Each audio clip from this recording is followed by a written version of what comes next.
Boris Pistorius, der designierte neue Verteidigungsminister, hat kurz nach seiner Ernennung gesagt, dass Deutschland eine indirekte Kriegspartei ist. Was bedeutet diese Aussage im Kontext des Ukraine-Krieges? Boris Pistorius, the new defense minister designate, said shortly after his appointment that Germany is an indirect war party. What does this statement mean in the context of the Ukraine war? Well, I mean, he's acknowledging that Germany is a party to the conflict. He's trying to distance himself from responsibility, though. An indirect war party. What does that mean? Germany is providing material assistance to Ukraine. The Ukrainian defense minister has said straight up that the Ukrainian military is a proxy to NATO. And the sole purpose of this proxy is to fight and destroy, kill, defeat the Russians. That means NATO's at war with Russia. That means Germany is at war with Russia. So with all due respect to the new German Minister of Defense designate, you're not an indirect party to the conflict. You are a direct party to the conflict. And let me remind him how thankful he should be that Russia is the opponent, because I'm here to tell you right now, Mr. Designated German defense minister, if you were an indirect party to a conflict involving the United States, we would kill you. We would destroy your cities. We would destroy your production means. Own confession is an active participant in the proxy war being waged by NATO against Russia.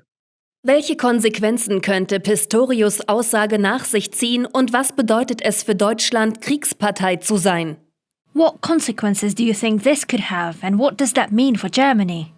Well, fortunately for Germany, as I said, they're not fighting the United States, or else the consequences would be the termination of Germany as a modern nation state. We don't tolerate indirect conflict, not on this scale. The goal of the Ukrainians aren't to, have limited military objectives. The goal of NATO through Ukraine is to bring harm to Russia of such an extent that Russia, is diminished as a power. If anybody tried to use conflict to diminish America as a power, we would destroy you. Fortunately for Germany, their opponent is Russia, who appears to be the only adult in the room, especially their leader, Vladimir Putin. Eskalation management seems to be the name of the game for the Russians. How to resolve this military problem and political problem that is Ukraine without escalating the conflict into direct NATO-Russian conflict, because that would mean the end of the world. Again, this German defense minister needs to really weigh his words, an indirect party to the conflict. Does he not understand that a direct war between NATO and Russia would result in a thermonuclear exchange that would end all life in Germany? Do the German people not get it? Have they not woken up to the consequences of the irresponsible actions of their government? And does he not know the history of this conflict, the role played by Angela Merkel in lying about wanting to embrace the Minsk Accords, wanting to, head down a path of peace all the time, using that as a sham to buy time to build up the Ukrainian military for the sole purpose of engaging the Russians? Germany isn't just an indirect participant. Germany created this war. Germany created this war. So you, defense minister designate, are a party to the conflict. And if it does escalates to a direct conflict with Russia, you will die. Your family will die. You will die. Everybody listening to this program will die. Germany will cease to exist along with the rest of the world.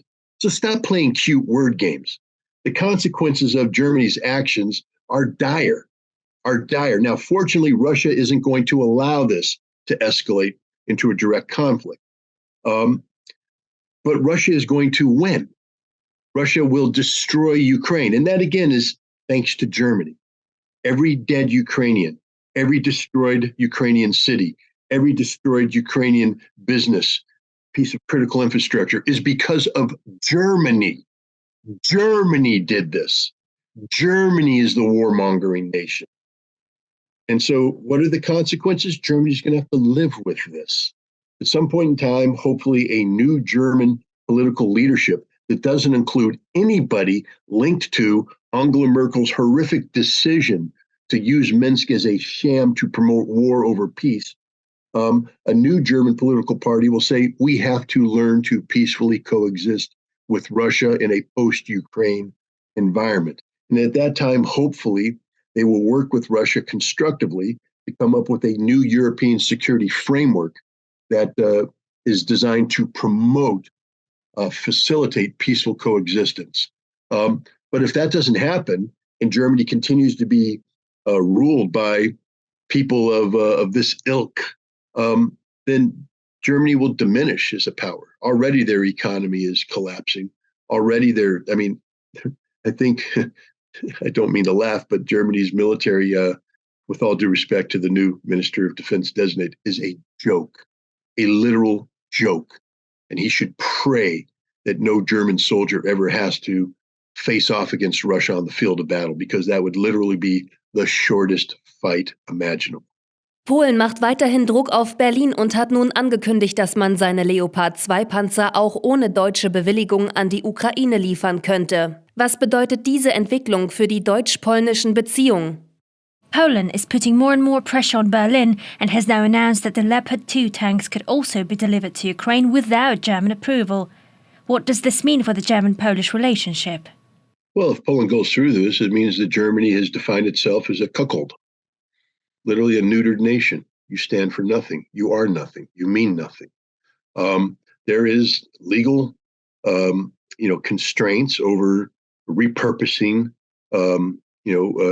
equipment purchased by Germany. Poland's not allowed to do this by law. So what is Poland telling Germany? You're such a pathetic, weak little nation that we, Poland, the great Poland, who has defeated Germany. Oh, wait, Poland has never defeated Germany in the history, but apparently Poland believes that it can do so now politically. I'm not advocating a military conflict between Germany and Poland, but I am saying that Germany needs to stand up and act like a sovereign state. Stop kowtowing to the desires of a suicidal Polish president and a Polish nation that's gone insane about the potential of perhaps reacquiring Western Ukraine as part of a larger Poland. This is the same Poland that's insisting that Germany pay it reparations for the Second World War. Germany literally is a cuckold nation. Do something, Germany. Stand up. Either say, yes, we're going to give Leopard tanks to Ukraine, and we'll take the lead. And when we decide, Poland, when we decide, you can do so, but only when we decide. Assert yourself. Be something. Be somebody. Stand for something. But instead, it's just this pathetic little nation saying, do what you want, Poland. Don't worry. We don't know what to do. Come on. Where is Germany as a nation? What do they stand for? And apparently the answer is nothing. Nothing. They stand for nothing. Zusätzlich zum Druck auf Berlin erhöht Polen seine Rüstungsausgaben. Was denken Sie, welche strategischen Ziele Warschau in Osteuropa aktuell verfolgt? Poland is also arming itself massively. What do you think? What strategic goals is Warsaw pursuing in Eastern Europe? Well, this is a more difficult problem because Poland's under a lot of pressure from NATO to serve as the bulwark of a new Eastern front against Russia. And Poland is inviting the United States to forward deploy American military resources on Polish soil. The United States has put a core level headquarters, and we're in the process of permanently positioning at least one heavy brigade, maybe another. But the United States has made it clear that we're not doing this by ourselves. We're not going to be the only force on this border. That if Poland wants to invite American troops, then Poland needs to step up to the plate, and Poland's doing just that. They're stepping up to the plate. In isolation, this would just be a waste of money because, again, I think it's clear Russia has no intent on invading Poland, invading the Baltics, provoking a conflict with NATO that could easily turn nuclear in nature. So, I don't know what Poland thinks it's trying to accomplish doing this. Now, the danger is that this mobilization is more than simply strengthening the frontier. Poland is building forces that are offensive in nature. And there's been a lot of talk in Poland about taking advantage of the potential collapse of Ukraine to absorb Western Ukraine into Poland, to move Polish forces into Western Ukraine. And there's a danger now that Poland is building up these military resources that they'll think they actually have the capacity to do this. They'll fool themselves into thinking, whoa, this could actually happen. I would advise them to take a look at Belarus and the formation of the joint Belarus-Russian army group there and its military capability and what one of its primary missions is, and that is to kill every Polish soldier who crosses into Western Ukraine under the belief that they can turn Western Ukraine into an extension of Poland.